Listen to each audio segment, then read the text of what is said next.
Palang araw po sa ating lahat, kumusta ang bawat isa? At nandito naman po tayo, babahagi ko na naman ang salita ng Diyos. At gusto kong ibahagi ang Mateo chapter 6 verse 14 and 15. Sabi ng kanyang salita, sapagkat kung pinatatawad ninyo ang mga nagkakasala sa inyo, patatawarin din kayo ng inyong amang nasa langit.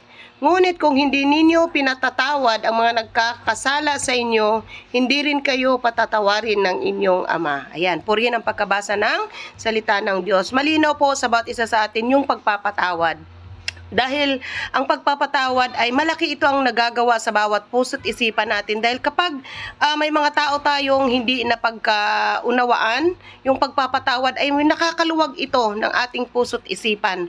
Gumaan o gagaan ang ating pakiramdam. Magiging mapayapa, walang sama ng loob, malinis, magiging masaya. Dahil ang ating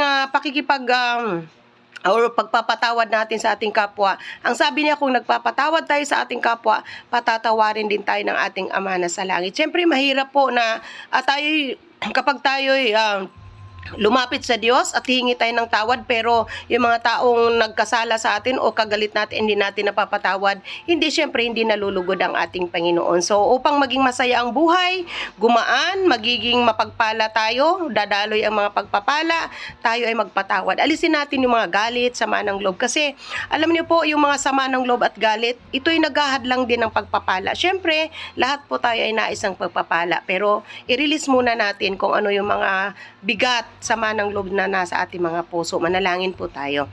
Panginoon, salamat o Diyos sa oras na ito. Salamat sa buhay mong salita, Panginoon, na muli nagbubukas ng aming puso at isipan po, Panginoon, upang kami ay magkaroon ng malinis na puso, magpapatawad sa mga nagkakasala at pagpapatawad po, Panginoon, sa mga aming nagawa na hindi kalugod-lugod sa iyo, Panginoon.